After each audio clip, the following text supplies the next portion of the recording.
دیوبندی فتنہ ایک اور. یہاں پر میں آج انصاف کے ساتھ عرض کرنا چاہوں گا. آج جو دیوبند ہے یا جو دیوبندی ہیں، اگر ان کو میری بات بری لگتی ہے تو ٹھنڈے دل سے میرے عزیز اپنے دل پر ہاتھ رکھ کر کے سوچو.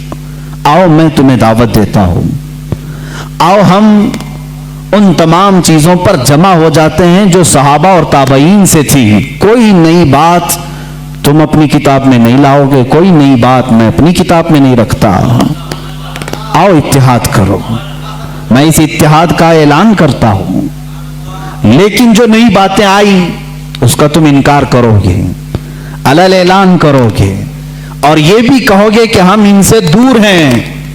ہوا یہ کہ اعلیٰ حضرت رضی اللہ تعالیٰ عنہ کے زمانے سے تھوڑے سے پہلے کی حالات میں بتا رہا ہوں آپ کو.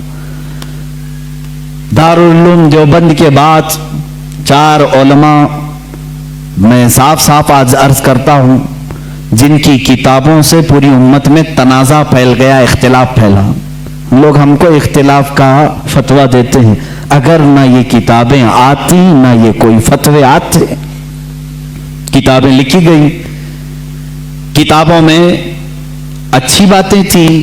حضور صلی اللہ علیہ وسلم کی سیرت پر بھی کچھ کتابیں لکھی گئی، اللہ کی شان میں لکھی گئی، بہت ساری باتیں اچھی تھیں.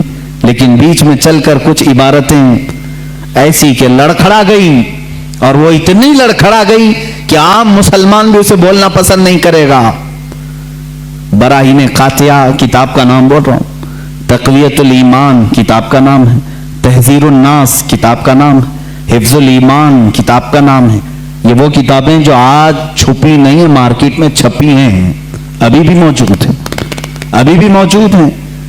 انہی کتابوں کی عبارات کی وجہ سے ہی تو یہ تنازع پھیلا پورے امت میں، اختلافات.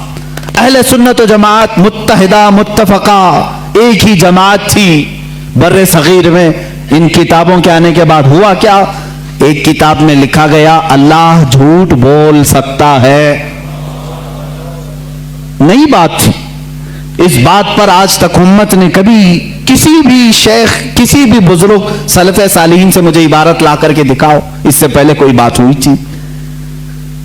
پھر ایک کتاب میں عقیدہ توحید کو بیان کرتے ہوئے مولوی اسماعیل دہلوی صاحب نے یہ تک لکھ دیا حضور صلی اللہ تعالی علیہ وسلم کا خیال نماز میں آنا گدھے اور بیل کے خیال سے بدتر ہے. یہ نئی بات تھی کہ نہیں تھی؟ اور جا کر کے کراس ویریفیکیشن کر لینا، اگر میں جھوٹ بولوں تو میرا جبہ پکڑ لینا اور جو سزا دے سکتے ہو دو. میں یہ لفاظی نہیں کر رہا اور نہ پھکائی کر رہا ہوں، یہ جملے آج کتاب میں موجود ہیں. تقویت الایمان میں حفظ الایمان کتاب آئی، اس میں مولوی اشرف علی صاحب نے حضور صلی اللہ تعالی علیہ وسلم کے علم غیب پر بحث کرتے کرتے یہ کہہ دیا حضور کے علم غیب کی کیا تخصیص، کیا تقسیم، یعنی ان کی کیا خصوصیت ہے. اتنا علم غیب تو زید کو، پاگلوں کو، بچوں کو، بلکہ جانوروں کو بھی حاصل ہے. شیطان کا علم غیب تو قرآن سے ثابت ہے، انہوں نے کہا شیطان کا علم غیب قرآن سے ثابت ہے. حضور صلی اللہ علیہ وسلم کے علم غیب کی کیا خصوصیت ہے؟ یعنی برابر ہو گئے. شیطان کو جتنا علم ہے اتنا ہی محمد صلی اللہ علیہ وسلم کو ہے. میرے عزیزو، کیا یہ باتیں دل پر نہیں لگتی مسلمانوں کے؟ یہ عبارتیں آئیں، کتابوں میں لکھی گئی، اور بڑا فتنہ یہاں سے بھی ہوا مولوی قاسم نانوتوی صاحب کی کتاب سے کہ انہوں نے یہ بھی لکھا کہ بالفرض بعد زمانے نبی کے اگر کوئی دوسرا نبی پیدا ہو گیا تو حضور کے خاتم النبیین ہونے میں کوئی فرق نہیں آئے گا.